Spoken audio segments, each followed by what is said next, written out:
बिस्मिल्लाहिर्रहमानिर्रहीम। अस्सलाम वालेकुम।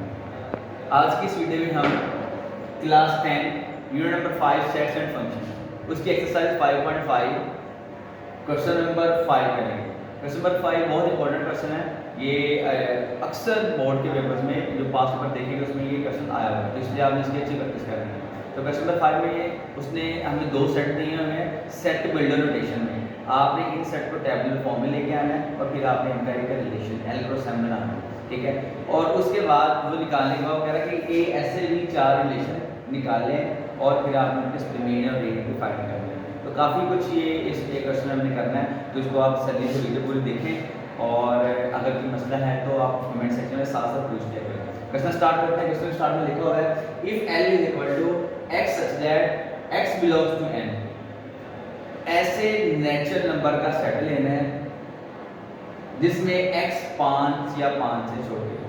तो आपने जो सेट L है वो क्या करना है, नेचुरल नंबर लेने हैं जो 5 से छोटे हों। तो यहाँ आ गया मेरे पास L इज इक्वल टू 1 2 3 4 5। फिर एंड कह रहा है and y is equal to y cross y। Set m is equal to y such that y belongs to E। Prime number लेने and y is less than 10।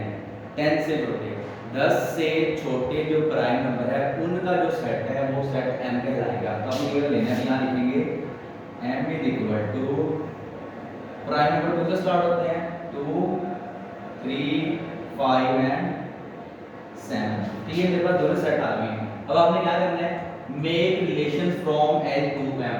आपने L cross M relation निकालना है। Relation निकालने के बाद फिर आपने इनके ये वाले सबसेट्स मालूम करके उनका आपने डोमेन रेट निकालनी है। तो यहाँ हम निकालेंगे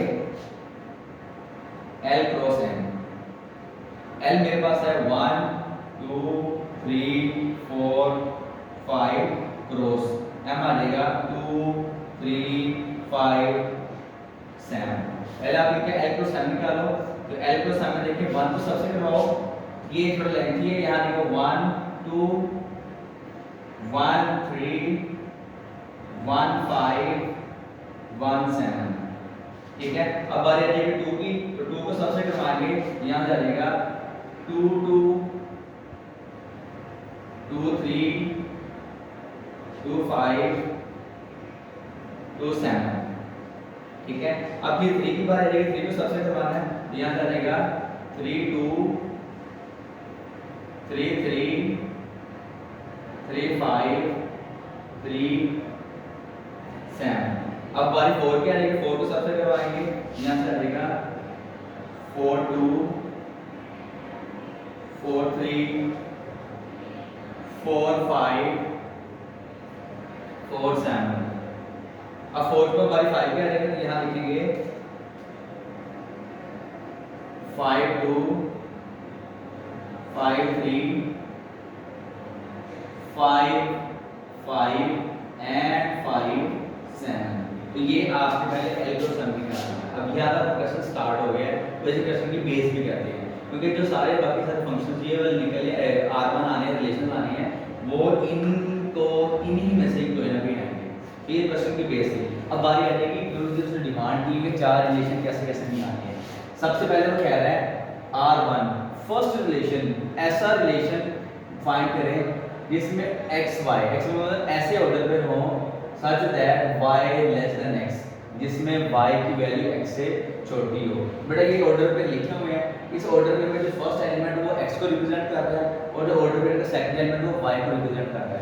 आपने इनमें से वो ऑर्डर पे लिखने हैं जिसमें y सेकंड एलिमेंट छोटा हो और फर्स्ट एलिमेंट बड़ा हो। जैसे यहाँ लिखे 1 2। अब इसमें 1 बड़ा है, 2 1 छोटा है, 2 बड़ा है, तो ये भी लेना है जिसमें हमने वो लेना है जिसमें ये y की वैल्यू छोटी है।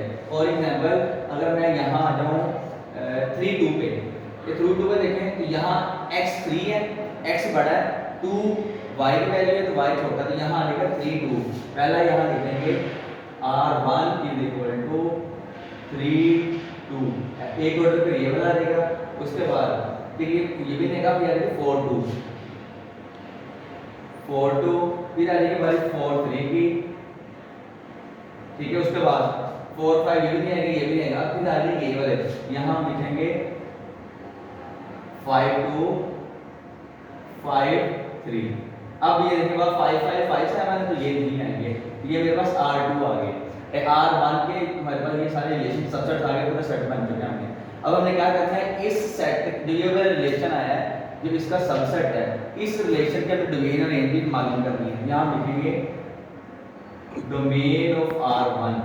अब डोमेन का मतलब था कि हर ऑर्डर पेयर का फर्स्ट एलिमेंट, इस ऑर्डर पेयर का फर्स्ट एलिमेंट 3 है तो यहाँ हम 3 लिख देंगे, इस ऑर्डर पेयर का फर्स्ट एलिमेंट 4 है तो यहाँ हम 4 लिख देंगे। अब यहाँ ऑर्डर पेयर का फर्स्ट एलिमेंट 4 है, लेकिन हमें पता है कि सेट में कोई भी एलिमेंट रिपीट नहीं होता, तो हम यहाँ 4 को रिपीट करके नहीं लिखेंगे।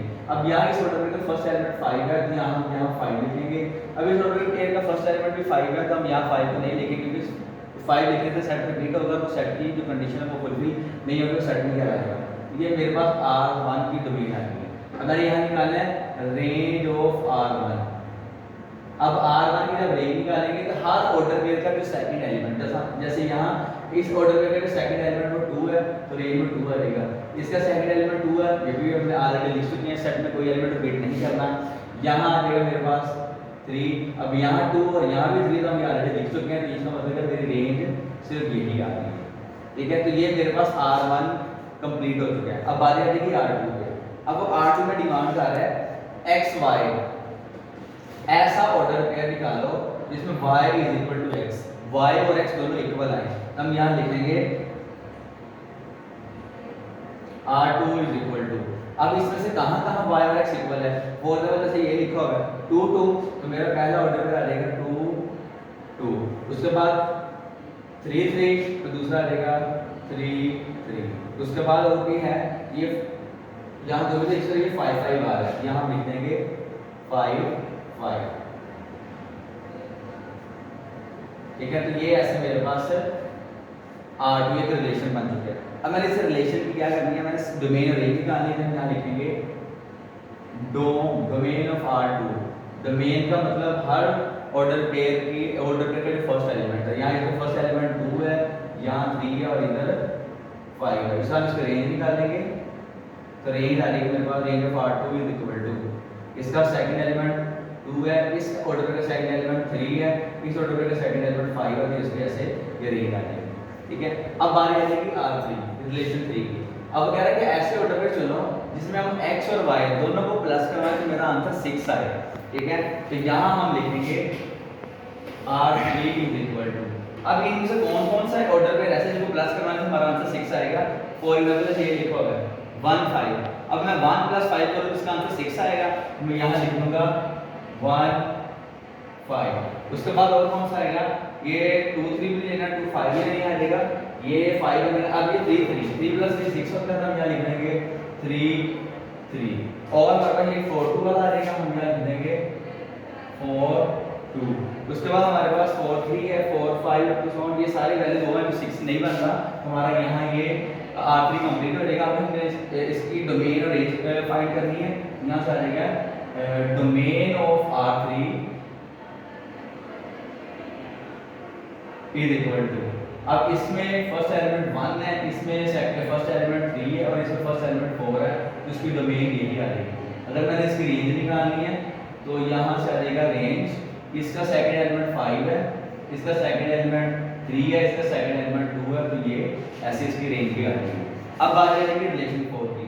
चौथा रिलेशन कैसा बनाना है, वो कह रहा है कि एक ऐसा रिलेशन बनाएं जिसमें y और x को, y में से x माइनस करना, इसका आंसर 2 आएगा। तो यहाँ देखें कौन कौन सा आ रहा है, 2 लेके आना है, जैसे ये लिखा होगा 1 3, 3 में से 1 निकालेंगे तो इसका आंसर 2 आएगा, तो यहाँ पहला ऑर्डर पे लिख देंगे 1 3। उसके बाद 3 - 2 ये 1 आता है, मैंने 2 लेके आना है, 5 माइनस करेंगे तो ये मेरे पास 5 - 2 करेंगे 3 आएगा, तो ये 6 आ जाएगा। ये 5 और 3 यहाँ करेंगे तो ये आ जाएगा मेरे पास, देखिए 5 में 3 करेंगे ये भी 2 आएगा। उसके बाद हमारे पास है ये 7 5 लास्ट वाला, 5 और 7, ठीक है, मेरे पास ऐसी एक रिलेशन बन चुका है R4 वाला। अब मैंने इस रिलेशन की डोमेन निकालनी है, यहाँ देखिए domain of R4 is equal to, यहाँ 1 है, यहाँ 3 है, यहाँ 5 है, यहाँ आएगा 1 3 5। अब मैंने इसकी रेंज भी निकालनी है, रेंज ऑफ R4। अब रेंज निकालेंगे तो इसमें 3 5 7 यहाँ लिख देंगे 3 5 और 7। तो ये मेरे पास इस तरह इसकी ये रेंज आ जाएगी। ये बेटा एक कंप्लीट क्वेश्चन मैंने सॉल्व कर दी है। इसमें आपको उम्मीद है कि समझ आ गई है। अगर फिर भी कोई किसी स्टेप पे कोई आपको कंफ्यूजन है तो वो आप जरूर पूछा करें। वीडियो स्टार्ट करो।